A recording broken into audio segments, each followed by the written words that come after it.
Hello guys, today we are going to explain a heart-touching story of two men named Philippe and Driss. Enjoy the video. The film begins at night in Paris.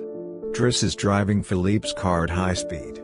They are soon caught by the police. When they are caught, Driss, cool, doubles his bet with Philippe, convinced they can get an escort. To avoid his speeding, Driss claims that Philippe must be taken to the emergency room immediately. Philippe pretends to be having a stroke and the foolish police officers eventually take him to the hospital. As soon as the police drop them off at the hospital, Philippe asks what will they do now, to which Driss answers, "Now let me take care of it." As they drive off, the story of the two men is then told as a flashback, which takes up almost the rest of the film. Philippe, a rich quadriplegic who owns a luxurious Parisian mansion, and his assistant Magali, are interviewing candidates to be his live-in carer. Driss, a candidate, has no ambitions to get hired. He is just there to get a signature showing he was interviewed and rejected in order to continue to receive his welfare benefits. He is extremely casual and flirts shamelessly with Magali. He is asked to come back the next morning to collect his signed letter. Driss moves back to the small flat he shares with his extended family in a gloomy Paris suburb.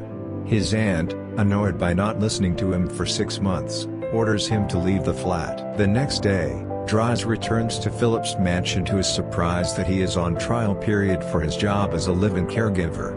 He learns the extent of Philippe's disability and then accompanies Philippe at every moment of his life, discovering with surprise an entirely different lifestyle. A friend of Philippe reveals Driss' criminal record, which includes 6 months in prison for robbery. Philippe states that he doesn't care about Driss's past because he is the only one who doesn't treat her with pity or compassion, but an equal. He says that as long as he does his current job properly, he will not fire her. Over time, Driss and Philippe become closer. Driss dutifully takes care of its owner, who often suffers from phantom pain. Philippe told Driss that he became disabled after a paragliding accident and that his wife died without a child. Gradually, Philippe is led by Driss to dictate some order in his personal life, including being more strict with his adopted daughter Alyssa, who treats employees like a spoiled child. Driss explores modern art, both traditional and modern, and opera, and even takes to painting. On the occasion of Philippe's birthday, a private concert of classical music is held in his living room. Very reluctant at first, Driss is led by Philippe to listen more carefully to the music and opens to Philippe's music. Driss then plays the music he likes with Philippe, Boogie Wonderland, by Earth, Wind and Fire, which opens everyone in the room to dance. Driss learns that Philippe is having a purely correspondence relationship with a woman named Eleanor, who lives in Dunkirk.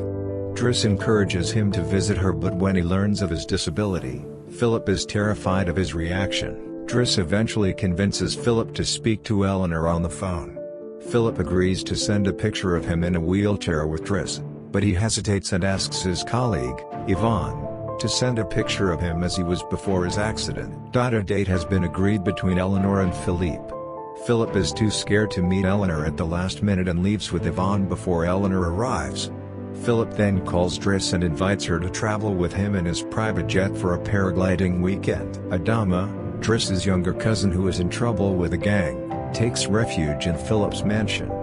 Driss opens up to Philippe about his family and his past as an orphan in Senegal, adopted by his then childless aunt and uncle and brought back to France. His adoptive parents later went on to have children of their own. His uncle died and his aunt went on to have more children. Philippe recognizes Driss's need to support his family and relieves him of his job, suggesting that he doesn't want to push a wheelchair for the rest of his life. Driss returns to his suburbs, reconnects with his friends, and manages to help his younger cousin. Due to his new professional experience, he gets a job in a transport company. Meanwhile, Philippe has hired caretakers to replace Driss, but he is not happy with any of them.